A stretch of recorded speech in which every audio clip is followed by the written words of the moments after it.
ಶುಭೋದಯ ಫ್ರೆಂಡ್ಸ್, ನಾನು ನಿಮ್ಮ Vidyarani. Welcome again to Dhyanamrita. ಯಾಕೆ ಅಂತೀರಾ, ಒಂದು ಲಾಂಗ್ ಗ್ಯಾಪ್ನ ನಂತರ ಮತ್ತೆ ನಾನು ಮರಳಿದೆ. ಸೊ ಈ ಗ್ಯಾಪ್ನಲ್ಲಿ ತುಂಬ ಕಲಿಯೋದಕ್ಕೆ ಅವಕಾಶ ಸಿಕ್ತು. ಸಾಕಷ್ಟು ಬದಲಾವಣೆಗಳು, ಟ್ರಾನ್ಸ್ಫಾರ್ಮೇಷನ್ ನನಗೆ ಗೊತ್ತಿಲ್ಲದೆ ಆಗೋಯ್ತು.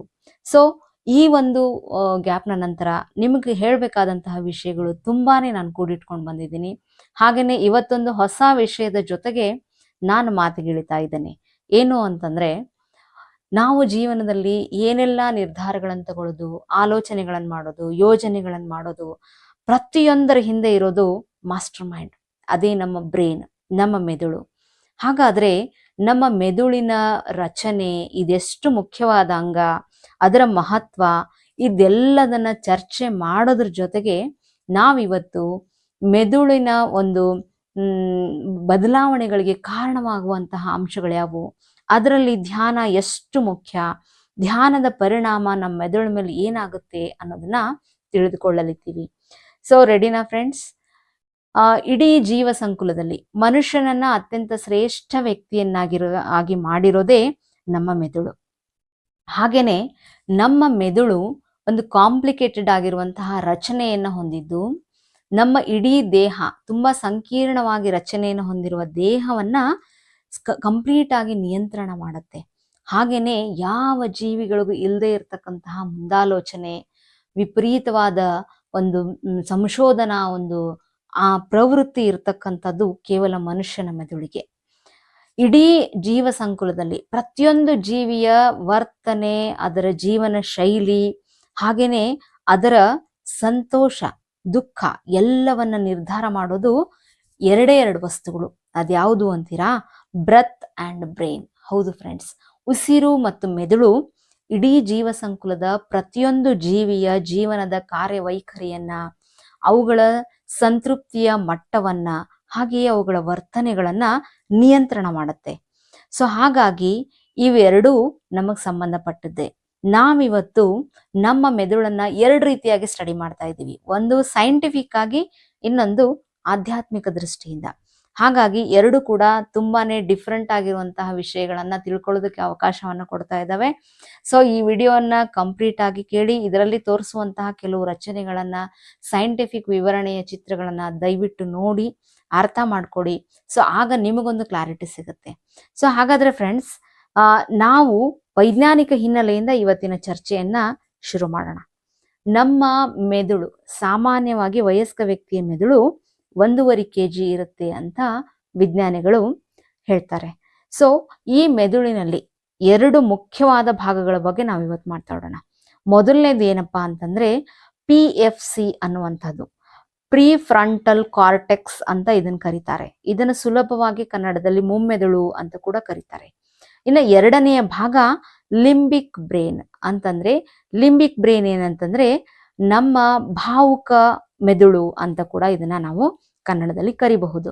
ಸೊ ಹಾಗಾದ್ರೆ ಈ ಫ್ರೀ ಫ್ರಂಟಲ್ ಕಾರ್ಟೆಕ್ಸ್ ಮತ್ತು ಲಿಂಬಿಕ್ ಬ್ರೈನ್ ಇವುಗಳ ಬಗ್ಗೆ ನಾವು ತಿಳ್ಕೊಳ್ಬೇಕಾದಂತಹ ವಿಷಯಗಳು ಏನಪ್ಪಾ ಅಂತಂದ್ರೆ, ಇವೆರಡು ಏನ್ ಕೆಲಸ ಮಾಡತ್ವೆ, ಇವೆರಡರ ಒಂದು ಹೊಂದಾಣಿಕೆ ನಮ್ಮ ಜೀವನದಲ್ಲಿ ಎಷ್ಟು ಪ್ರಭಾವ ಬೀರುತ್ತೆ, ಹಾಗೇನೆ ಇವೆರಡರ ಮೇಲೆ ಧ್ಯಾನ ಎಷ್ಟೊಂದು ಪರಿಣಾಮ ಬೀರುತ್ತೆ ಅನ್ನೋದನ್ನ ನಾವಿವತ್ತು ಸ್ಟಡಿ ಮಾಡೋಣ. ಫ್ರೀ ಫ್ರಂಟಲ್ ಕಾರ್ಟೆಕ್ಸ್ ಇದೊಂದು ಹೈ ಲೆವೆಲ್ ಎಕ್ಸಿಕ್ಯೂಟಿವ್ ಫಂಕ್ಷನ್ಸ್ ನ ಮಾಡುವಂತ ಭಾಗ. ಹೈ ಲೆವೆಲ್ ಅಂತಂದ್ರೆ ಉನ್ನತವಾದಂತಹ ಕ್ರಿಯಾತ್ಮಕ ಚಟುವಟಿಕೆಗಳ ಒಂದು ಓನರ್ ಇದು. ನಾವು ನಡೆಸತಕ್ಕಂತಹ ಎಲ್ಲ ಕ್ರಿಯಾತ್ಮಕ ಚಟುವಟಿಕೆಗಳನ್ನ ಸೃಷ್ಟಿ ಮಾಡೋದು, ಕಂಟ್ರೋಲ್ ಮಾಡೋದು ನಮ್ಮ ಮೆದುಳಿನ ಮಹತ್ವದ ಈ ಫ್ರೀ ಫ್ರಂಟಲ್ ಕಾರ್ಟೆಕ್ಸ್, ಇದನ್ನ PFC ಅಂತ ನಾವು ಶಾರ್ಟ್ ಆಗಿ ಕರಿತೀವಿ. ನೀವು ಗಮನಿಸಿರ್ತೀರಿ, ಕೆಲವು ಮಕ್ಕಳು ತುಂಬಾನೇ ಹೈಪರ್ ಆಕ್ಟಿವ್ ಆಗಿರ್ತಾರೆ. ಸೊ ಅದಕ್ಕೆ ಕಾರಣ, ಕೆಲವು ಮಕ್ಕಳು ಗಿನ್ನಿಸ್ ದಾಖಲೆಯನ್ನೆಲ್ಲ ಮಾಡಿರ್ತಾರೆ. ಅದಕ್ಕೆ ಕಾರಣ ಏನಪ್ಪಾ ಅಂತಂದ್ರೆ ಅವರಲ್ಲಿರುವ ಈ ಕ್ರಿಯಾತ್ಮಕ ಚಟುವಟಿಕೆಯ ಭಾಗ. ಇದೇನೇನ್ ಕೆಲಸ ಮಾಡುತ್ತೆ ನಮ್ಮಲ್ಲಿ ಅಂತಂದ್ರೆ, ನಾವು ಯಾವುದೇ ಚಟುವಟಿಕೆಯನ್ನ ನಮಗೆ ಬೇಕಾದ ವೇಗದಲ್ಲಿ ಕ್ರಿಯಾತ್ಮಕವಾಗಿ ಮಾಡಿ ಮುಗಿಸೋದಕ್ಕೆ ಈ ಫ್ರೀ ಫ್ರಂಟಲ್ ಕಾರ್ಟೆಕ್ಸ್ ನಿಯಂತ್ರಣವನ್ನು ಹೊಂದಿರುತ್ತೆ. ಅದಕ್ಕೆ ಬೇಕಾದಂತಹ ಎಲ್ಲ ಶಕ್ತಿಯನ್ನ, ಆಲೋಚನೆಗಳನ್ನ, ಬುದ್ಧಿಯನ್ನ ಇದು ಒದಗಿಸ್ಕೊಡುತ್ತೆ. ಹಾಗೇನೆ ತುಂಬಾ ಸತಿ ನಿರ್ಧಾರಗಳನ್ನ ತಗೊಳ್ಬೇಕಾಗಿ ಬರುತ್ತೆ. ನಿರ್ಧಾರಗಳನ್ನು ತಗೊಳ್ಬೇಕಾದಾಗ ಆಲೋಚನೆ ಮಾಡಿ ಸರಿಯಾದ ಸಮರ್ಥ ನಿರ್ಧಾರಗಳನ್ನು ತಗೊಳ್ಳೋದಕ್ಕೆ ಈ ಫ್ರೀ ಫ್ರಂಟಲ್ ಕಾರ್ಟೆಕ್ಸ್ ಸಹಾಯ ಮಾಡುತ್ತೆ. ಹಾಗೇನೆ ನಾವು ಪ್ರತಿದಿನ ಮಾಡುವಂತಹ ಎಷ್ಟೊಂದು ಕೆಲಸ ಕಾರ್ಯಗಳ ಒಂದು ನೆನಪಿಟ್ಕೊಳ್ಳುವಂಥದ್ದಾಗ್ಲಿ, ನಾವು ನಮ್ಮದೇ ಪ್ರೊಫೆಷನ್ ಅಲ್ಲಿ ತುಂಬಾನೇ ವಿಷಯಗಳನ್ನ ನೆನಪಿಟ್ಕೊಳ್ಬೇಕಾಗುತ್ತೆ. ಅದೆಲ್ಲದನ್ನ ಈ ವರ್ಕಿಂಗ್ ಮೆಮರಿ ಅಂತ ಏನ್ ಕರಿತೀವಲ್ಲ, ಅಂದ್ರೆ ಕೆಲಸ ಮಾಡುವುದರಲ್ಲಿ ಈ ವೃತ್ತಿ ಕುಶಲತೆಯಲ್ಲಿ ಬೇಕಾಗುವಂತ ಜ್ಞಾನ ಏನಿದೆ ನೋಡಿ, ಈ ಜ್ಞಾನವನ್ನ ನೆನಪಿಟ್ಕೊಳ್ಳೋದಕ್ಕೆ ಸಹಾಯ ಮಾಡುವಂಥದ್ದೇ ಈ PFC. ಹಾಗೇನೆ ಯೋಜನೆಗಳನ್ನ ಮಾಡುವಂಥದ್ದು, ಗುರಿಗಳನ್ನ ಹೊಂದುವಂಥದ್ದು. ಫಾರ್ ಎಕ್ಸಾಂಪಲ್ ವಿಶ್ವೇಶ್ವರಯ್ಯನವರು ಎಲ್ಲರಿಗಿಂತ ವೇಗವಾಗಿ ಪ್ಲಾನ್ಸ್ ಅನ್ನ ವರ್ಷಗಟ್ಲೆ ಬೇರೆ ಇಂಜಿನಿಯರ್ಸ್ಗಳು ತಗೊಂಡಿರುವಂತಹ ಟೈಮ್ ಅನ್ನ ಇವರು ಕೇವಲ 1 ಗಂಟೆ ಅವಧಿಯಲ್ಲಿ ದೊಡ್ಡ ದೊಡ್ಡ ಅಣೆಕಟ್ಟುಗಳನ್ನ, ದೊಡ್ಡ ದೊಡ್ಡ ಕಾರ್ಖಾನೆಗಳ ನಿರ್ಮಾಣದ ಪ್ಲಾನ್ಗಳನ್ನ ಮಾಡಿಬಿಡ್ತಿದ್ರಂತೆ. ಕಾರಣವೇನು ಅಂತಂದ್ರೆ ವಿಶ್ವೇಶ್ವರಯ್ಯನವರ ಮೆದುಳಿನ PFC ಅನ್ನುವಂತಹ ಭಾಗ ಅಷ್ಟು ಆಕ್ಟಿವ್ ಆಗಿ ಕೆಲಸ ಮಾಡ್ತಿತ್ತು ಅನ್ನುವಂಥದ್ದು. ಹಾಗೇನೆ ಈ PFC ಇಷ್ಟೊಂದು ಕೆಲಸಗಳನ್ನ ಮಾಡುವಂಥದ್ದು ಇದು ಒಂದು ಭಾಗ. ಇನ್ನು ಎರಡನೇದು ಲಿಂಬಿಕ್ ಬ್ರೈನ್, ಅಂದ್ರೆ ಭಾವುಕ ಮೆದುಳು. ಈ ಭಾವುಕ ಮೆದುಳು ಏನ್ ಮಾಡುತ್ತೆ ಅಂತಂದ್ರೆ, ಇದು ಒಂಥರ ನಮ್ಮ ಇಡೀ ಮನುಷ್ಯ ಮನಸ್ಸಿನ ಎಲ್ಲ ಭಾವನೆಗಳ ಮೇಲೆ ಪ್ರಭಾವ ಬೀರುತ್ತೆ. ಸಂತೋಷ ಹೊಂದುವಂಥದ್ದು, ದುಃಖ ಹೊಂದುವಂಥದ್ದು, ಅದನ್ನು ವ್ಯಕ್ತಪಡಿಸುವಂಥದ್ದು, ಹಾಗೇನೆ ಸಂದರ್ಭಕ್ಕೆ ತಕ್ಕ ಹಾಗೆ ನಾವು ಭಾವುಕರಾಗಿ ನಿಲ್ಲುವುದು. ಇದಕ್ಕೆ ಕಾರಣನೇ ನಮ್ಮ ಎಮೋಷನಲ್ ಬ್ರೈನ್. ಸೊ ಅಮಿಗ್ಡಾಲಾ ಅನ್ನುವಂತಹ ಒಂದು ಭಾಗ ಇಲ್ಲಿರುತ್ತೆ. ಇದು ಥೇಟ್ ಬಾದಾಮಿಯ ರಚನೆಯನ್ನ ಹೊಂದಿರುತ್ತೆ. ಬಾದಾಮಿಯ ಶೇಪ್ ನಲ್ಲಿರ್ತಕ್ಕಂಥ ಇದು ಒಂಥರ ಹೆಂಗ್ ಕೆಲಸ ಮಾಡತ್ತಂದ್ರೆ ಅಲಾರ್ಮ್ ತರ ಕೆಲಸ ಮಾಡತ್ತೆ. ಹೇಗ್ ಅಲಾರ್ಮ್ ಅಂತೀರಿ? ನಾವು ಪ್ರತಿದಿನ ಇಷ್ಟು ಕೇಳ್ಬೇಕು ಅಂದ್ರೆ ಒಂದು ಅಲಾರ್ಮ್ ಇಟ್ಕೊಳ್ತೀವಲ್ಲ, ಆ ತರ ನಮ್ಮ ಎದುರುಗಡೆ ಬರ್ತಕ್ಕಂತಹ ಸಂದರ್ಭಗಳನ್ನ ನಾವು ಫೇಸ್ ಮಾಡಿದ ತಕ್ಷಣ ನಾವ್ ಏನು ಭಾವನೆಯನ್ನ ವ್ಯಕ್ತಪಡಿಸ್ಬೇಕು ಅಂತ ನಿರ್ಧಾರ ಮಾಡೋದೇ ಈ ಅಮಿಗ್ಡಾಲಾ ಅನ್ನುವಂತಹ ಒಂದು ಭಾಗ. ಭಯ, ಒಂಥರ ನಮ್ಮಲ್ಲೇ ಉದ್ವಿಗ್ನಗೊಳ್ಳುವಂಥದ್ದು, ಒತ್ತಡಕ್ಕೆ ಒಳಗಾಗುವಂಥದ್ದು, ಇದೆಲ್ಲದ್ರ ಮೇಲೆ ಈ ಅಮಿಗ್ಡಾಲಾ ಅನ್ನುವಂಥ ಭಾಗ, ಬಾದಾಮಿಯ ಶೇಪಿನ ಭಾಗ ಇಲ್ಲಿ ಕಾಣಿಸ್ತಾ ಇದೆ ನೋಡಿ, ಇದು ಪ್ರಭಾವ ಬೀರುತ್ತೆ. ಈ ಭಾಗ ನಮ್ಮಲ್ಲಿ ಉಂಟಾಗುವ ಒತ್ತಡವನ್ನ ನಿಯಂತ್ರಿಸೋದಕ್ಕೂ ಕೂಡ ಸಹಾಯ ಮಾಡುತ್ತೆ. ಹಾಗೇನೆ ನಾವು ತುಂಬಾ ಕಷ್ಟಕರ ಪರಿಸ್ಥಿತಿಗಳನ್ನ ಎದುರಿಸ್ಬೇಕಾದಾಗಿಲ್ಲ, ಸೊ ಆ ಟೈಮಲ್ಲೆಲ್ಲ ಕೆಲವು ಸರ್ತಿ ತುಂಬಾನೇ ದುಃಖದ ಸನ್ನಿವೇಶಗಳನ್ನ ಎದುರಿಸ್ಬೇಕಾದಾಗಿಲ್ಲ ಹಿಪ್ಪೋ ಕ್ಯಾಂಪಸ್ ಅನ್ನುವಂತ ಭಾಗ ಒಂದು ಹೆಲ್ಪ್ ಮಾಡುತ್ತೆ. ಈ ಹಿಪ್ಪೋ ಕ್ಯಾಂಪಸ್ ಏನ್ ಮಾಡುತ್ತೆ ಅಂತಂದ್ರೆ, ಇದು ಒಂದ್ ರೀತಿ ನಮಗ ಉಪಯೋಗಕ್ಕಿಂತ ತೊಂದರೆ ಮಾಡುತ್ತೆ ಅಂತಾನೆ ಹೇಳ್ಬೋದು. ಇದು ಹಿಂದೆ ನಾವು ಒಂದು ಬಾರಿ ಈ ದುಃಖಕ್ಕೆ, ಹತಾಶೆಗೆ ಒಳಗಾದ್ವಿ ಅಂದ್ರೆ ಹಿಂದಿನ 10 ಬಾರಿ ದುಃಖ ಹತಾಶೆಗಳಿಗೆ ಒಳಗಾದ ಸನ್ನಿವೇಶಗಳನ್ನ ಇದು ನಮಗೆ ರೀಕಾಲ್ ಮಾಡ್ಕೊಡುತ್ತೆ, ಮತ್ತೆ ಮತ್ತೆ ನೆನಪಿಸುತ್ತೆ. ಇದೊಂಥರ ಪೋಸ್ಟ್ ನೆಗೆಟಿವ್ ಎಮೋಷನ್ಸ್ ಅನ್ನ ನಮಗೆ, ಅಂದ್ರೆ ಹಿಂದೆ ನಾವು ಅನುಭವಿಸಿರುವಂತಹ ದುಃಖದ ಸ್ಥಿತಿಗಳನ್ನ, ಆ ಕ್ಷಣದಲ್ಲಿ ನಾವು ಅನುಭವಿಸಿದ ಯಾತನೆಯನ್ನ ಮತ್ತೆ ಮತ್ತೆ ನಮಗೆ ನೆನಪು ಮಾಡಿಕೊಡುತ್ತೆ ಈ ಹಿಪ್ಪೋ ಕ್ಯಾಂಪಸ್ ಅನ್ನುವಂತ ಭಾಗ. ಅಮಿಗ್ಡಾಲಾ ಅನ್ನುವಂಥದ್ದು ಒಂದು ನಮ್ಮ ಭಾವನೆಗಳಿಗೆ ಒಂದು ಅಲಾರಂ ತರ ಕೆಲಸ ಮಾಡುತ್ತೆ. ಅದೇ ಹೊತ್ತಲ್ಲಿ ನಾವು ತುಂಬಾ ಸಲ ಯಾವಾಗ ನಮ್ಮ ಒಂದು ಸ್ಥಿತಿಯ ಮೇಲೆ ನಾವು ಕಂಟ್ರೋಲ್ ಅನ್ನ ಕಳ್ಕೊಳ್ತೀವಿ, ಆಗ ನಾವು ಒಂದು 3 ರೀತಿಯ ಮನಸ್ಥಿತಿಗಳನ್ನ ಎದುರಿಸ್ತೀವಿ. ಮೊದಲನೇದು ಫೈಟ್, ಎರಡನೇದು ಫ್ಲೈಟ್, ಮೂರನೇದು ಫ್ರೀಸ್. ಈ ಫೈಟ್ ಅಂತ ಏನು ಅಂದ್ರೆ, ನಾವು ನೇರವಾಗಿ ಯುದ್ಧಕ್ಕೆ ಇಳಿತೀವಿ. ಏನು ಅಂತಂದ್ರೆ, ಒಂದು ನಮ್ಮಲ್ಲಿ ಈ ವಾದದಲ್ಲಿ ನಾನು ಸರಿನೋ ತಪ್ಪೋ ಗೆದ್ದೇ ತೀರ್ಬೇಕು ಅನ್ನುವಂತಹದ್ದು ಭಾವನೆ ಬಂದ್ಬಿಡತ್ತೆ. ಆಗ ನಾವೇನ್ ಮಾತಾಡ್ತಾ ಇದ್ದೀವಿ, ಏನ್ ಮಾಡ್ತಾ ಇದ್ದೀವಿ ಅನ್ನೋದ್ರ ಮೇಲೆ ನಿಗಾ ಇಲ್ಲದೇನೆ ನಾವು ಆ ಕೆಲಸ ಮಾಡೋದಕ್ಕೆ ಹೋಗ್ಬಿಡ್ತೀವಿ. ಅಲ್ಲಿ ನಮ್ಮ ಎಮೋಷನ್ಸ್ ಮೇಲೆ ಯಾವ ಕಂಟ್ರೋಲ್ ನಮ್ಗೆ ಇರೋದೇನೇ ಇಲ್ಲ. ಇನ್ನು ಎರಡನೇದು ಫ್ಲೈಟ್ ಮೋಡಿಗೆ ಹೋಗ್ಬಿಡ್ತೀವಿ. ಅಂದ್ರೆ ಆ ಸಂದರ್ಭದಲ್ಲಿ ಕೈ ಚಾಲಿ ಕುಳಿತು ಬಿಡ್ತೀವಿ, ಸೋತೆ ಅಂತ ಸೋಲನ ಒಪ್ಕೊಂಡ್ಬಿಡ್ತೀವಿ. ಇನ್ನು ಮೂರನೇದು ಏನೂ ಮಾಡಲಾಗದಂತಹ ಸ್ಥಿತಿ. ಈ ಕಡೆ ಯುದ್ಧವನ್ನ ಎದುರಿಸಲಿಕ್ಕೂ ಆಗೋದಿಲ್ಲ, ಈ ಕಡೆ ಕೈ ಬಿಡ್ಲಿಕ್ಕೂ ಆಗೋದಿಲ್ಲ. ಆ ಕ್ಷಣದಲ್ಲಿ ಒಂದಷ್ಟು ಹೊತ್ತು ನಾವು ಸ್ಟ್ರಕ್ ಆಗ್ಬಿಡ್ತೀವಿ, ಅದನ್ನೇ ಫ್ರೀಸ್ ಅಂತ ಕರಿತೀವಿ. ಸೊ ಈ ಎಲ್ಲ ಮನಸ್ಥಿತಿಗಳು ಲಿಂಬಿಕ್ ಬ್ರೈನ್ ಅಂದ್ರೆ ಭಾವುಕ ಮೆದುಳಿನ ಒಂದು ಎಫೆಕ್ಟ್ಗೆ ಸಂಬಂಧಪಟ್ಟಿರುತ್ತೆ. ಸೊ ಇಲ್ಲಿ ಇವೆರಡರ ಮಧ್ಯದ ಸಂಬಂಧವನ್ನ ಒಂದ್ ಸ್ವಲ್ಪ ಸ್ಟಡಿ ಮಾಡೋಣ. ಮನುಷ್ಯನ ಜೀವನದ ಸಾಧನೆ, ಗೋಲು, ಗುರಿ ಇದೆಲ್ಲದಕ್ಕೂ ಸಂಬಂಧಪಟ್ಟಂತಹ ಫ್ರೀ ಫ್ರಂಟಲ್ ಕಾರ್ಟೆಕ್ಸ್ PFC ಮತ್ತೆ ಎಮೋಷನ್ಸ್ಗೆ ಸಂಬಂಧಪಟ್ಟಂತಹ ಲಿಂಬಿಕ್ ಬ್ರೈನ್, ಇವೆರಡುಗಳ ಮಧ್ಯೆ ಒಂದು ಕಾಂಪಿಟೇಷನ್ ಇರುತ್ತೆ. ಏನು ಅಂದ್ರೆ PFC ಜಾಸ್ತಿ ಕೆಲಸ ಮಾಡಿದಾಗ ಭಾವುಕ ಮೆದುಳು ಸ್ಟ್ರಕ್ ಆಗುತ್ತೆ ಅಥವಾ ಕಡಿಮೆ ಕೆಲಸ ಮಾಡುತ್ತೆ. ಈ ಎಮೋಷನಲ್ ಬ್ರೈನ್ ಜಾಸ್ತಿ ಕೆಲಸ ಮಾಡಿದಾಗ PFC ಕಡಿಮೆ ಕೆಲಸ ಮಾಡುತ್ತೆ. ಸೊ ಹಾಗಾಗಿ ಇವೆರಡರನ್ನ ಬ್ಯಾಲೆನ್ಸ್ ಆಗಿ ಇಟ್ಕೊಳ್ಬೇಕಾದಂತಹ ಅವಶ್ಯಕತೆ ನಮ್ಮ ಯಶಸ್ವಿ ಜೀವನಕ್ಕೆ ಇದೆ. ಸೊ ಹಾಗಾಗಿ ನಾವು ಇವೆರಡರ ಮೇಲೆ ವಿಜಯ ಸಾಧಿಸುವುದು ಅಥವಾ ಇವೆರಡೂ ನಮಗೆ ಬೇಕಾದ ಹಾಗೆ ನಮಗೆ ಸಹಾಯ ಮಾಡುವ ರೀತಿಯಲ್ಲಿ ವರ್ಕ್ ಮಾಡೋ ಹಾಗೆ ಕ್ರಿಯೇಟ್ ಮಾಡ್ಕೊಳ್ಬೇಕಾದಂತಹ ಪರಿಸ್ಥಿತಿ ನಮಗಿರುತ್ತೆ. ಸೊ ಹಾಗಾದ್ರೆ ಇದೆಲ್ಲ ಹೇಗೆ ಸಾಧ್ಯ? ಇದಕ್ಕಾಗಿ ಯಾವುದೇ ಔಷಧಿಗಳಿಲ್ಲ ಫ್ರೆಂಡ್ಸ್.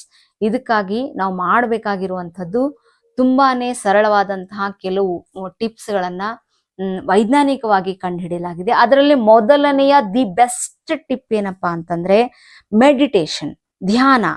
ಧ್ಯಾನ ಧ್ಯಾನ ಧ್ಯಾನ ಈ ಧ್ಯಾನ ಅನ್ನುವಂಥದ್ದು ಸಾಮಾನ್ಯವಾದುದಲ್ಲ. ಧ್ಯಾನವನ್ನ ನಾವು ಸೃಜನಾತ್ಮಕ ಸೃಷ್ಟಿ ಅಂತ ಹೇಳೇನೆ ಇವತ್ತಿಂದ ಕರಿಬೇಕು. ಯಾಕಂದ್ರೆ ಇದನ್ನೆಲ್ಲ ಸ್ಟಡಿ ಮಾಡಿದಾಗ ನನಗೆ ಗೊತ್ತಾಗಿದ್ದೇನಪ್ಪಾ ಅಂತಂದ್ರೆ ಧ್ಯಾನ ಏನು ಬೇಕಾದ್ರೂ ಯಾವುದನ್ನು ಬೇಕಾದ್ರೂ ಬದಲಾಯಿಸಬಲ್ಲದು ಅನ್ನೋದಕ್ಕೆ ಎಷ್ಟೊಂದು ವೈಜ್ಞಾನಿಕವಾದಂತ ಸತ್ಯಗಳು ಗೊತ್ತಾಗಿವೆ ಅನ್ನುವಂಥದ್ದು. ಸೊ ಮೆಡಿಟೇಷನ್ ಮಾಡಿದಾಗೆಲ್ಲ ಏನಾಗುತ್ತೆ ಅಂತಂದ್ರೆ PFCಯ ವರ್ಕಿಂಗ್ ಕೆಪಾಸಿಟಿ ಜಾಸ್ತಿ ಆಗುತ್ತೆ. ಲಿಂಬಿಕ್ ಬ್ರೈನ್ನ ಈ ಒಂದು ಎಮೋಷನ್ಸ್ಗೆ ದಾಸರಾಗಿ ನಾವು ಉಳಿದು ಬಿಡುವಂತಹ ಪರಿಸ್ಥಿತಿ ಕಡಿಮೆ ಆಗ್ತಾ ಹೋಗುತ್ತೆ. ಪ್ರೀಫ್ರಂಟಲ್ ಕಾರ್ಟೆಕ್ಸ್ ಹೆಚ್ಚು ಆಕ್ಟಿವ್ ಆಗಿ ಕೆಲಸ ಮಾಡುತ್ತೆ ಮೆಡಿಟೇಷನ್ನ ಸಹಾಯದಿಂದ. ಸೊ ಹಾಗಾಗಿ ಮೆಡಿಟೇಷನ್ ಮಾಡ್ತಾ ಮಾಡ್ತಾ ನಮ್ಮಲ್ಲಿ ಒಂದು ಎಂಪತಿ ಅಂದ್ರೆ ಸಹಾನುಭೂತಿ ಬೆಳೆಯುತ್ತೆ, ಒಂದು ಅಂತಃಪ್ರಜ್ಞೆ, ಒಂದು ಇನ್ಸೈಟ್ ಲೆವೆಲ್ ಜಾಸ್ತಿ ಆಗ್ತಾ ಹೋಗುತ್ತೆ. ಇದರಿಂದ ಏನಾಗುತ್ತೆ ಅಂತಂದ್ರೆ ನಾವು ನಮ್ಮ ಬ್ರೈನಿನಲ್ಲಿ ಇರ್ತಕ್ಕಂತಹ ಒಂದಷ್ಟು ರಚನೆಗಳ ಮೇಲೆ ಹಿಡಿತವನ್ನ ಸಾಧಿಸ್ತೀವಿ. ಆ ರಚನೆಗಳು ಯಾವುದು ಅಂತೀರಾ? ಅದನ್ನ ನಾವು ಬ್ರೈನ್ ವೇವ್ಸ್ ಅಂತ ಕರಿತೀವಿ. ನಮ್ಮ ಒಂದು ಆಕ್ಟಿವಿಟಿಯ ಆಧಾರದ ಮೇಲೆ, ನಮ್ಮ ಆಲೋಚನಾ ಕ್ರಮದ ಆಧಾರದ ಮೇಲೆ, ನಾವು ಎದುರಿಸುವ ಉದ್ವಿಗ್ನ ಪರಿಸ್ಥಿತಿಗಳ ಆಧಾರದ ಮೇಲೆ ನಮ್ಮ ಮೆದುಳಿನಲ್ಲಿ ಉತ್ಪತ್ತಿಯಾಗುವಂತಹ ಬ್ರೈನ್ ವೇವ್ಸ್ ಇದು ಒಂಥರ ಎಲೆಕ್ಟ್ರಿಸಿಟಿ ಪವರ್ ಇದ್ದ ಹಾಗೆ. ಯಾವುದರಿಂದ ಉತ್ಪತ್ತಿ ಆಗುತ್ತೆ ಈ ವಿದ್ಯುತ್ತು ಅಂತಂದ್ರೆ ಮೆದುಳಿನ ನರಕೋಶಗಳಿಂದ ಈ ವಿದ್ಯುತ್ ಉತ್ಪತ್ತಿ ಆಗುತ್ತೆ. ಈ ಬ್ರೈನ್ ವೇವ್ಸ್ ಅಂತ ಕರಿತೀವಲ್ಲ ಈ ವಿದ್ಯುತ್ತು. ಸೊ ಇದು ವಿಭಿನ್ನವಾದಂತಹ ಶಕ್ತಿ ಮಟ್ಟವನ್ನ ಹೊಂದಿರುತ್ತೆ. ಇದನ್ನ ನಾವು ಕಾನ್ಶಿಯಸ್ ಸ್ಟೇಟ್ ಅಂತ ಕರಿತೀವಿ. ಸೊ ಆ ಶಕ್ತಿ ಮಟ್ಟಗಳು ಯಾಕೆ ಡಿಫ್ರೆಂಟ್ ಆಗಿರುತ್ತೆ? ಆ ಬ್ರೈನ್ ವೇವ್ಸ್, ಮೆದುಳಿನ ತರಂಗಗಳು ನಮ್ಮ ಮೇಲೆ ಹೇಗೆ ಪ್ರಭಾವ ಬೀರುತ್ತವೆ? ಹಾಗಾದ್ರೆ ಅವು ಪ್ರತಿಯೊಬ್ಬರಲ್ಲೂ ಇರುತ್ತವಾ? ಸೊ ಅವು ಹೇಗೆ ಕೆಲಸ ಮಾಡತ್ವೆ ಅನ್ನೋದನ್ನ ಸ್ವಲ್ಪ ತಿಳ್ಕೊಳ್ಳೋಣ. ನಮ್ಮ ಮೆದುಳಿನಿಂದ ಸದಾ ಕಾಲ ತರಂಗಗಳು ಹೊರ ಹೋಗ್ತಾ ಇರತ್ತೆ. ಅವು ಮುಖ್ಯವಾಗಿ 4 ರೀತಿಯ ತರಂಗಗಳು. ಆ 4 ರೀತಿಯ ತರಂಗಗಳನ್ನ ಏರಿಕೆಯ ಕ್ರಮದಲ್ಲಿ ನಾವು ಸ್ಟಡಿ ಮಾಡ್ತಾ ಹೋಗೋಣ. ಮೊದಲನೇದು ಬೀಟಾ ವೇವ್, ಎರಡನೇದು ಆಲ್ಫಾ ವೇವ್, ಮೂರನೇದು ಥೀಟಾ ವೇವ್, ಹಾಗೇನೆ 4ನೇದು ಡೆಲ್ಟಾ ವೇವ್. ಈ ಚಿತ್ರದಲ್ಲಿ ಈ 4 ತರದ ತರಂಗಗಳನ್ನ ತೋರಿಸ್ತಾ ನಾನು ಎಕ್ಸ್ಪ್ಲೇನ್ ಮಾಡ್ತಾ ಹೋಗ್ತೀನಿ. ಮೊದಲನೇದು ಬೀಟಾ ವೇವ್. ಬೀಟಾ ವೇವ್ ಏನಪ್ಪಾ ಅಂದ್ರೆ ನಾವೆಲ್ಲರೂ ಇಡೀ ದಿನಂಪ್ರತಿ ಸಂಪೂರ್ಣವಾಗಿ ಇರುವಂತ ಸ್ಥಿತಿಯೇ ಬೀಟಾ ವೇವ್. ನಾರ್ಮಲ್ ಆಗಿ ಎಚ್ಚರವಾದ ಸ್ಥಿತಿಯಲ್ಲಿ ಇರ್ತೀವಿ, ಸದಾ ಕಾಲ ಆಲೋಚನೆಗಳನ್ನ ಮಾಡ್ತಾ ಇರ್ತೀವಿ, ನಿಮಿಷಕ್ಕೂ ಒತ್ತಡಗಳನ್ನ ಅನುಭವಿಸ್ತಾ ಇರ್ತೀವಿ, ಉದ್ವಿಗ್ನತೆಯನ್ನು ಅನುಭವಿಸ್ತಾ ಇರ್ತೀವಿ, ಓವರ್ ಆಕ್ಟಿವ್ ಆಗಿ ರಿಯಾಕ್ಟ್ ಮಾಡ್ತಾ ಇರ್ತೀವಿ. ನಮಗೆ ಗೊತ್ತಿಲ್ಲದೆ ತುಂಬಾನೇ ಅವಶ್ಯಕತೆಗಿಂತ ಮೀರಿ ಕೆಲವೊಂದ್ಸತಿ ರಿಯಾಕ್ಟ್ ಮಾಡ್ತೀವಲ್ಲ, ಇದೆಲ್ಲ ನಮ್ಮಲ್ಲಿ ಪ್ರೊಡ್ಯೂಸ್ ಆಗುವ ಬೀಟಾ ವೇವ್ನ ವ್ಯವಸ್ಥೆ. ಈ ಬೀಟಾ ತರಂಗಗಳು ನಮ್ಮ ಸ್ಥಿತಿಯನ್ನ ಈ ಹಂತದಲ್ಲಿ ಕಾಪಾಡ್ಕೊಳ್ಳುತ್ತವೆ. ಇನ್ನು ಎರಡನೆಯ ರೀತಿಯ ತರಂಗಗಳು ಆಲ್ಫಾ ವೇವ್ಸ್. ಆಲ್ಫಾ ತರಂಗಗಳು ನಮ್ಮ ಒಂದು ಮನಸ್ಥಿತಿ ರಿಲ್ಯಾಕ್ಸ್ಡ್ ಆಗಿರುವಾಗ ಹುಟ್ಟುವಂತ ತರಂಗಗಳು. ಇವು ಸದಾಕಾಲ ಎಚ್ಚರಿಕೆಯ ಸ್ಥಿತಿ, ಕೂಲ್ ಆಗಿ ಇರುವಂಥದ್ದು, ಕಾಮ್ ಆಗಿ ಇರುವಂಥದ್ದು, ತುಂಬಾನೇ ಶಾಂತ ಮನಸ್ಥಿತಿಯ ಒಂದು ಪರಿಸ್ಥಿತಿಯನ್ನ ನಾವು ಯಾವಾಗ ಎದುರಿಸ್ತಿರ್ತೀವಿ ಆಗೆಲ್ಲ ನಮ್ಮಲ್ಲಿ ಬೀಟಾ ವೇವ್, ಆಲ್ಫಾ ವೇವ್ಸ್ ಉತ್ಪತ್ತಿ ಆಗ್ತಾ ಇರ್ತವೆ. ಆಲ್ಫಾ ವೇವ್ಸ್ ನಮ್ಮಲ್ಲಿ ಹೆಚ್ಚು ಪ್ರೊಡ್ಯೂಸ್ ಆದಾಗೆಲ್ಲ ನಮ್ಮಲ್ಲಿ ಏಕಾಗ್ರತೆಯ ಮಟ್ಟ, ಕಾನ್ಸಂಟ್ರೇಷನ್ ಲೆವೆಲ್ ಹೆಚ್ಚಾಗ್ತಾನೆ ಹೋಗುತ್ತೆ. ಸೊ ಯಾರ್ಯಾರಲ್ಲಿ ಏಕಾಗ್ರತೆ ಜಾಸ್ತಿ ಇದೆ ನೀವು ಥಿಂಕ್ ಮಾಡಿ, ಅವರಲ್ಲಿ ಯಾವ ತರದ ತರಂಗಗಳು ಹೆಚ್ಚು ಬಿಡುಗಡೆ ಆಗ್ತವೆ. ಯಾರು ನಿಮಿಷ ನಿಮಿಷಕ್ಕೂ ಸಿಟ್ಟಾಗ್ತಾರೆ ಅವರಲ್ಲಿ ಬೀಟಾ ತರಂಗಗಳು ಬಿಡುಗಡೆ ಆಗ್ತವೆ. ಯಾರು ತುಂಬಾ ತಾಳ್ಮೆಯಿಂದ ಕೂಲಾಗಿ ಇಡೀ ದಿನವನ್ನ ಕಳೀತಾರೆ ಅವರಲ್ಲಿ ಆಲ್ಫಾ ತರಂಗಗಳು ಹೆಚ್ಚು ಉತ್ಪತ್ತಿ ಆಗ್ತಾ ಇರ್ತವೆ. ಇನ್ನು ಮೂರನೆಯದ್ದು ಥೀಟಾ ತರಂಗಗಳು. ಥೀಟಾ ತರಂಗಗಳು ಯಾವ ಸ್ಥಿತಿಯಲ್ಲಿ ಉತ್ಪತ್ತಿ ಆಗ್ತವೆ ಅಥವಾ ಆ ಉತ್ಪತ್ತಿ ಆದಾಗ ನಮ್ಮಲ್ಲಿ ಯಾವ ತರ ಸ್ಥಿತಿ ಇರುತ್ತೆ ಅಂತಂದ್ರೆ, ಹಗುರವಾದಂತಹ ಮನಸ್ಸು ಹಾಗೂ ದೇಹ, ಹಾಗೇನೆ ಡೀಪ್ ರಿಲ್ಯಾಕ್ಸೇಷನ್, ಆಳವಾದ ಒಂದು ರಿಲ್ಯಾಕ್ಸೇಷನ್ ನ ಒಂದು ಪರಿಸ್ಥಿತಿ, ಹಾಗೆಯೇ ಕ್ರಿಯೇಟಿವ್ನೆಸ್, ಸೃಜನಾತ್ಮಕತೆ, ಹೊಸದನ್ನ ಹುಟ್ಟ ಹಾಕುವಂಥದ್ದು, ಕ್ವಿಕ್ ಆಗಿ ಎಲ್ಲದನ್ನ ಮಾಡ್ತಾ ಹೋಗುವಂಥದ್ದು, ಹಾಗೇನೆ ಕನಸಿನ ಒಂದು ಸ್ಥಿತಿಯಲ್ಲಿ ನಾವು ಇದ್ದೀವಿ ಅಂದ್ರೆ ನಾವು ಥೀಟಾ ತರಂಗಗಳನ್ನ ಅನುಭವಿಸ್ತಾ ಇದ್ದೀವಿ ಅಂತ ಅರ್ಥ. ಕನಸನ್ನ ನಾವು ತುಂಬಾ ಸಲ ಕಾಣ್ತೀವಿ, ತುಂಬಾ ಸಲ ಅನುಭವಿಸ್ತೀವಿ, ಹಾಗಾಗಿ ಅದೆಲ್ಲದು ಥೀಟಾ ತರಂಗಗಳು. ಇನ್ನು ನಾಲ್ಕನೆಯದು ಡೆಲ್ಟಾ ತರಂಗ. ಈ ಡೆಲ್ಟಾ ತರಂಗಗಳು ಯಾವ ತರ ಅಂತಂದ್ರೆ, ಒಂದು ನಮ್ಮ ದೇಹದ ಮನಸ್ಸಿನ ಚಲನೆಯನ್ನ ನಿಧಾನಗೊಳಿಸ್ತಾ ಇರುತ್ತೆ ಈ ಸ್ಥಿತಿ. ಹಾಗೇನೆ ಎಷ್ಟೋ ಬಾರಿ ಕನಸು ಬೀಳದೆ ನಾವು ತುಂಬಾ ಆರಾಮದಾಯಕ ನಿದ್ದೆಯನ್ನು ಮಾಡಿರ್ತೀವಿ. ಆ ನಿದ್ರಾ ಸ್ಥಿತಿ ಏನಿದೆ ನೋಡ್ರಿ, ಅಪರೂಪಕ್ಕೆ ಕೆಲವರಿಗೆ ಮಾತ್ರ ಸಿಗುವಂತ ಸ್ಥಿತಿ ಇದು. ಡೆಲ್ಟಾ ವೇವ್ಸ್ ನಿಂದ, ಡೆಲ್ಟಾ ತರಂಗಗಳಿಂದ ನಿರ್ಮಾಣ ಆಗಿರುವಂತ ಸ್ಥಿತಿ. ಇದೇ ಟೈಮಲ್ಲಿ ಬಾಡಿ ಕಂಪ್ಲೀಟ್ ತನ್ನನ್ನ ತಾನು ರಿಪೇರ್ ಮಾಡ್ಕೊಳ್ಳುವಂತಹ ಕಂಡೀಷನ್ ಇದು. ಹಾಗಾದ್ರೆ ಈ ಡೆಲ್ಟಾ ಸ್ಥಿತಿಯನ್ನ ನಾವು ಗಳಿಸೋದು ಹೇಗೆ, ಪಡ್ಕೊಳ್ಳೋದು ಹೇಗೆ ಅಂತಂದ್ರೆ, ಇದಕ್ಕೆ ಒಂದೇ ಒಂದು ಸೊಲ್ಯೂಷನ್, ಧ್ಯಾನ. ಡೆಲ್ಟಾ ಸ್ಥಿತಿಯನ್ನ ಬೇರೆ ಯಾವ ರೀತಿಯಿಂದ ನಾವು ಪಡ್ಕೊಳ್ಳೋದಕ್ಕೆ ಆಗೋಲ್ಲದ ಫ್ರೆಂಡ್ಸ್. ಸೊ ಹಾಗಾಗಿ ನಾವು ಸಾಮಾನ್ಯವಾಗಿ ಬೀಟಾದಲ್ಲಿ ಇರ್ತೀವಿ, ಸ್ವಲ್ಪ ಕೂಲಾಗಿ ರಿಲ್ಯಾಕ್ಸ್ಡ್ ಆಗಿ ಇದ್ದೀವಿ ಅಂದ್ರೆ ಆಲ್ಫಾದಲ್ಲಿ ಇರ್ತೀವಿ. ಇನ್ನು ತುಂಬಾ ರಿಲ್ಯಾಕ್ಸ್ಡ್ ಆಗಿ ಕ್ರಿಯೇಟಿವ್ ಆಗಿ ಇದ್ದೀವಿ ಅಂತಂದ್ರೆ ಥೀಟಾದಲ್ಲಿ ಇರ್ತೀವಿ. ಇನ್ನು ಕನಸಿಲ್ಲದ ನಮ್ಮನ್ನೇ ನಾವು ಹೀಲಿಂಗ್ ಮಾಡ್ಕೊಳ್ಳುವಂತಹ ಅಂತಃಶಕ್ತಿಯನ್ನ ಬೆಳೆಸ್ಕೊಂಡಿದ್ದೀವಿ ಅಂದ್ರೆ ನಾವು ಡೆಲ್ಟಾ ಸ್ಟೇಜ್ ಅಲ್ಲಿ ಇರ್ತೀವಿ. ಇದೆಲ್ಲದಕ್ಕಿಂತ ಮುಖ್ಯವಾದ ಒಂದು ಉನ್ನತ ಸ್ಥಿತಿ ಇದೆ ಫ್ರೆಂಡ್ಸ್, ಅದನ್ನೇ ನಾವು ಗಾಮಾ ಸ್ಟೇಜ್ ಅಂತ ಕರೆಯೋದು. ಈ ಗಾಮಾ ಸ್ಟೇಜ್ ಏನಪ್ಪಾ ಅಂದ್ರೆ, ನೀವು ಅಂದುಕೊಂಡಿದ್ದನ್ನೆಲ್ಲ ಕ್ಷಣ ಮಾತ್ರದಲ್ಲಿ ನಿಜ ಮಾಡುವಂತಹ ಬ್ರೈನ್ ನ ವೇವ್ ಇದು. ಸೊ ಅಂತಹ ಮನಸ್ಥಿತಿಯನ್ನ ನಿಮ್ಮಲ್ಲಿ ನಿರ್ಮಾಣ ಮಾಡೋದೇ ಗಾಮಾ ವೇವ್ಸ್. ಇದರಿಂದ ಗುಡ್ ಮೆಮೊರಿ ಅಂದ್ರೆ ಒಳ್ಳೆಯ ನೆನಪಿನ ಶಕ್ತಿ, ಸೊ ಹಾಗೇನೆ ಉನ್ನತ ಮಟ್ಟದ ವೇಗದ ಕಲಿಕೆ, ಏಕಾಗ್ರತೆ, ತುಂಬಾನೇ ಅವೇರ್ನೆಸ್ಸು, ಆಮೇಲೆ high level of the IQ ಅಂದ್ರೆ ಇಂಟೆಲಿಜೆಂಟ್ ಕೋಶನ್, ಬುದ್ಧಿಮತ್ತೆ ಏನಿತ್ತಲ್ಲ ತುಂಬಾ ಜಾಸ್ತಿ ಇರುತ್ತೆ. ತುಂಬಾ ವಿಜ್ಞಾನಿಗಳಲ್ಲಿ ಈ ಗಾಮಾ ವೇವ್ಸ್ ಇಂದ ಪರಿಣಾಮ, ಅವರಲ್ಲಿ ಈ ತರದ ಬದಲಾವಣೆಗಳು. ಹಾಗೇನೆ for example Nikola Tesla, Joe Dispenza, Elon Musk, ಇವರಲ್ಲಿ ಹೈಯೆಸ್ಟ್ ಆಗಿ ಇವ್ರು ಗಾಮಾ ತರಂಗಗಳನ್ನ ತಮ್ಮಲ್ಲಿ ಹೊಂದಿರ್ತಾರೆ ಅನ್ನೋದಕ್ಕೆ ವೈಜ್ಞಾನಿಕವಾದಂತಹ ವಿವರಣೆಗಳನ್ನ ಕೊಡಲಾಗಿದೆ. ಸೊ ಹಾಗಾಗಿ ಈ ಎಲ್ಲ ವೇವ್ಸ್ ನಮ್ಮಲ್ಲಿ ಪ್ರತಿದಿನ ಉತ್ಪತ್ತಿ ಆಗ್ತಾ ಇರ್ತವೆ. ಆದ್ರೆ ಯಾವ ವೇವ್ಸ್ ನಿಂದ ನಾವು ಉನ್ನತ ಮಟ್ಟದ ಸಂತೋಷಗಳನ್ನ, ಹಾಗೇನೆ ಗೆಲುವುಗಳನ್ನ, ಸಾಧನೆಯನ್ನ ಮಾಡ್ಕೊಳ್ತೀವಿ, ಹಾಗೇನೆ ಒಳ್ಳೆಯ ಏಕಾಗ್ರತೆ, ಹೈಯೆಸ್ಟ್ ಮೆಮರಿ, ಜೊತೆಗೆ ಒಂದು ಎಚ್ಚರದ ಪರಿಸ್ಥಿತಿ, ಸಮಾಧಾನದ ಸ್ಥಿತಿಗಳನ್ನು ಹೊಂದ್ತೀವಿ ಅನ್ನೋದನ್ನ ನಾವಿಲ್ಲಿ ಒಂದು ಸ್ವಲ್ಪ ಗಂಭೀರವಾಗಿ ಸ್ಟಡಿ ಮಾಡ್ಬೇಕಾಗತ್ತೆ. ಹಾಗಾದ್ರೆ ಪ್ರತಿನಿತ್ಯ ಧ್ಯಾನ ಮಾಡೋದ್ರಿಂದ, ಬೀಟಾದಿಂದ ನಾವು ಧ್ಯಾನದ ಸ್ಥಿತಿ ಹೆಚ್ಚಾಗ್ತಾ ಹೋದಾಗೆ, ಸಾಧನೆ ಹೆಚ್ಚಾಗ್ತಾ ಹೋದಾಗೆ ನಾವು ಆಲ್ಫಾಗೆ, ಥೀಟಾಗೆ, ಡೆಲ್ಟಾಗೆ, ಕೊನೆಯದಾಗಿ ಗಾಮಾಗೆ ಬರ್ತೀವಿ ಫ್ರೆಂಡ್ಸ್. ನಮಗೆ ಬೇಕಾದಂತ ಹೀಲಿಂಗ್ ಅನ್ನ, ಔಷಧಿಯನ್ನ ನಾವೇ ತಯಾರು ಮಾಡ್ಕೊಳ್ತೀವಿ. ಜೊತೆಗೆ ನಮ್ಗೆ ಏನ್ ಬೇಕು ಅದನ್ನ ನಾವೇ ಸೃಷ್ಟಿ ಮಾಡ್ಕೊಳ್ತೀವಿ. ಹಾಗಾಗಿ ನಾವೇ ಸೃಷ್ಟಿಕರ್ತರು ಅಂತ ಹೇಳ್ತಾರೆ. You are the creator of your own reality ಅಂತ ನಿಮ್ಮೆಲ್ಲರ ಪ್ರೀತಿಯ ಗುರುಗಳು ಪತ್ರಿಜಿಯವರು ಹೇಳ್ತಾರೆ. ಕಾರಣವೇನು ಅಂದ್ರೆ ಅದ್ರ ಹಿಂದಿರುವಂತಹ ಈ ವೈಜ್ಞಾನಿಕ ಸತ್ಯ. ಹಾಗಾಗಿ ಮೆದುಳನ್ನ ಆಧ್ಯಾತ್ಮಿಕ ದಾರಿಯಲ್ಲಿ ತಂದ್ರೆ ನೀವು ಏನನ್ನ ಪಡ್ಕೊಳ್ಬೇಕು ಅದನ್ನೆಲ್ಲವನ್ನ ಪಡ್ಕೊಳ್ಳೋದಕ್ಕೆ ಸಾಧ್ಯ ಅನ್ನೋದು ಇವತ್ತು ಸಾಬೀತಾಯ್ತಲ್ವೇ. ಹಾಗಾದ್ರೆ ಧ್ಯಾನ ಏನನ್ನು ಬೇಕಾದರೂ ನಿಮ್ಮಲ್ಲಿ ಸಾಧನೆ ಮಾಡೋದಕ್ಕೆ ಸಹಾಯ ಮಾಡುತ್ತೆ ಅನ್ನೋದನ್ನ ತಿಳಿದುಕೊಂಡ್ವಿ. ಪ್ರತಿನಿತ್ಯ ಧ್ಯಾನ ಮಾಡೋದ್ರಿಂದ ನಮ್ಮ ಮೆದುಳಿಗೆ ಬೇಕಾದಂತಹ ಪಾಸಿಟಿವ್ ಅಂಶಗಳನ್ನ, ಅಲ್ಲಿ ಬೇಕಾದಂತಹ ಹ್ಯಾಪಿ ಹಾರ್ಮೋನ್ಸ್ ಆದಂತಹ ಸೆರೆಟನಿನ್, ಡೊಪಾಮೈನ್, ಈ ತರದ ಕೆಮಿಕಲ್ಸ್ಗಳನ್ನ ಮೆದುಳು ತಂತಾನಾಗಿ ಉತ್ಪತ್ತಿ ಮಾಡ್ಕೊಳ್ಳೋದಕ್ಕೆ ಧ್ಯಾನ ಸಹಾಯ ಮಾಡುತ್ತೆ. ಹಾಗೇನೆ ಧ್ಯಾನ ಮಾಡ್ತಾ ಮಾಡ್ತಾ ಮಕ್ಕಳಿಂದ ಹಿಡ್ಕೊಂಡು ಯಾವುದೇ ವಯಸ್ಸಿನವರು, ಯಾವುದೇ ಹಂತದಲ್ಲಿ ಏನ್ ಬೇಕಾದರೂ ಸಾಧಿಸ್ಕೊಳ್ಳೋದಕ್ಕೆ ಸಾಧ್ಯ ಅನ್ನೋದನ್ನ ನಾವು ಇವತ್ತು ತಿಳ್ಕೊಂಡ್ವಿ. ಹಾಗಾಗಿ ಧ್ಯಾನ ಎಷ್ಟು ಮಹತ್ವದ್ದು, ಎಷ್ಟು ಇಂಪಾರ್ಟೆಂಟ್ ಅನ್ನೋದನ್ನ ಇದಕ್ಕಿನ್ನ ಬೇರೆ ಯಾವ ರೀತಿಯಲ್ಲಿ ಹೇಳೋದಕ್ಕೆ ಸಾಧ್ಯ ಅಂತ ನನಗೆ ಗೊತ್ತಾಗ್ತಾ ಇಲ್ಲ. ದಯವಿಟ್ಟು ಫ್ರೆಂಡ್ಸ್ ತಪ್ಪದೇ ಧ್ಯಾನ ಮಾಡಿ, ಎಲ್ಲರಿಗೂ ಧ್ಯಾನವನ್ನ ಹರಡಿ, ಪ್ರತಿಯೊಬ್ಬರಿಗೂ ಧ್ಯಾನದ ಮಹತ್ವವನ್ನ ತಿಳಿಸೋದಕ್ಕೆ ವೈಜ್ಞಾನಿಕ ಹಿನ್ನೆಲೆಯನ್ನ ಬಳಸ್ಕೊಳ್ಳಿ. ಸೊ ಇವತ್ತಿನ ವಿಡಿಯೋ ಖಂಡಿತ ನಿಮ್ಗೆ ಇಷ್ಟ ಆಗಿರುತ್ತೆ ಅಂತ ನಾನು ಅನ್ಕೊಳ್ತೀನಿ. ಹಾಗೆಯೇ ಇನ್ನು ಕಂಟಿನ್ಯೂಸ್ ಆಗಿ ನಾನು ನಿಮಗೆ ಕಂಟೆಂಟ್ಗಳನ್ನ ಕೊಡ್ತಾ ಬರ್ತೀನಿ ಅಂತ ನಾನು ಮತ್ತೆ ನಿಮ್ಗೆ ಹೇಳ್ತಾ ಇದ್ದೀನಿ. ಜೊತೆಗೆ ಈ ನನ್ನ ಚಾನಲ್ ಧ್ಯಾನಾಮೃತವನ್ನ ಸಬ್ಸ್ಕ್ರೈಬ್ ಮಾಡಿ, ಹಾಗೇನೆ ಈ ವಿಡಿಯೋವನ್ನ ಎಲ್ಲರಿಗೂ ಶೇರ್ ಮಾಡಿ ಫ್ರೆಂಡ್ಸ್.